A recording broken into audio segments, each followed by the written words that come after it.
Balaghat police शहीद हाक force और पूरा नक्सल विरोधी अभियान की सफलता का बहुत बड़ा दिन है। मेरी अपनी ओर से यशस्वी प्रधानमंत्री श्रीमान नरेंद्र मोदी जी,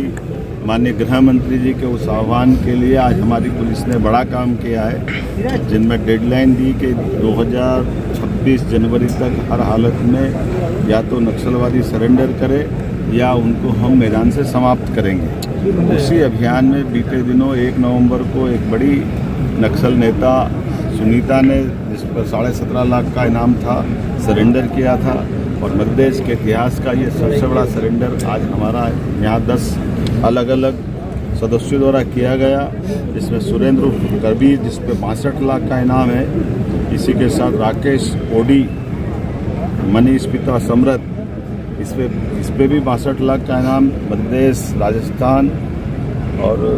महाराष्ट्र पुलिस द्वारा, तीनों राज्य की पुलिस जिनको ढूंढ रही थी। समारोह इस पे 14 लाख का इनाम, सलिता और सावित्री इस पे 14 लाख का इनाम, विक्रम और हिडमा इस पे 14 लाख का इनाम, लाल सिंह मरावी इस पे 14 लाख का इनाम,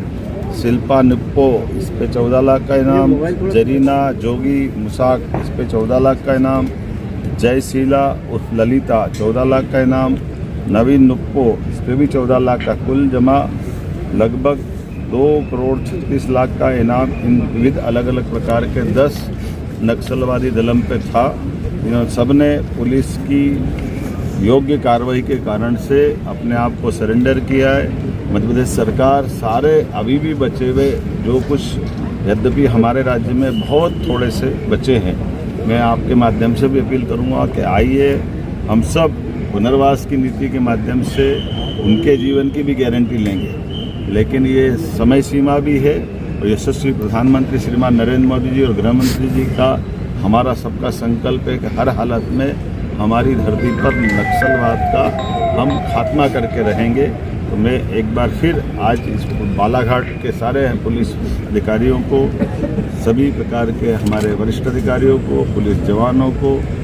सरकार के माध्यम से हम सभी प्रकार के अभियान चलाने के लगातार सतत रूप से उसकी चिंता भी कर रहे हैं और कई कारणों से जनता की जन कल्याणकारी योजनाओं के लिए भी नीचे तो उतारते हुए। एक और ख़ास बात, हमारे राज्य के अंदर आज भी जिन्होंने समर्पण किया है, ये हमारे दबाव के कारण हुआ है और इसमें से अधिकांश लोग हमारे गैर मध्य प्रदेश के हैं, लेकिन हमारे राज्य के अंदर हम किसी प्रकार की गतिविधि नहीं चलने देंगे, यह उसका परिणाम है। उम्मीद करते हैं अगर और भी कुछ बाहर के बच्चे होंगे तो उनसे मुक्त कराएंगे। हमारे 2 साल के चले हुए अभियानों में डिंडोरी मंडला तो पूर्णतः नक्सलवादी गतिविधि से मुक्त पाया गया। आज के बाद हमारा ये बालाघाट का भी करीब करीब पूरा हिस्सा और खास करके कान्हा, बांधवगढ़, ये जो हमारे टाइगर अभयारण्य है, इनके अंदर जो संभावना रहती थी वो भी शून्य हुई है। उम्मीद करेंगे कि और जल्दी अच्छे परिणाम आएंगे। एक बार फिर मेरी अपनी ओर से सभी अधिकारियों को बधाई। सर, जो छत्तीसगढ़ के मुख्यमंत्री साहब को लेकर कोई रणनीति? हमारे राज्य के निकटवर्ती राज्यों के मुख्यमंत्री से तो मिलना ही है लगातार, लेकिन ये एक समेकित अभियान चल रहा है जो केवल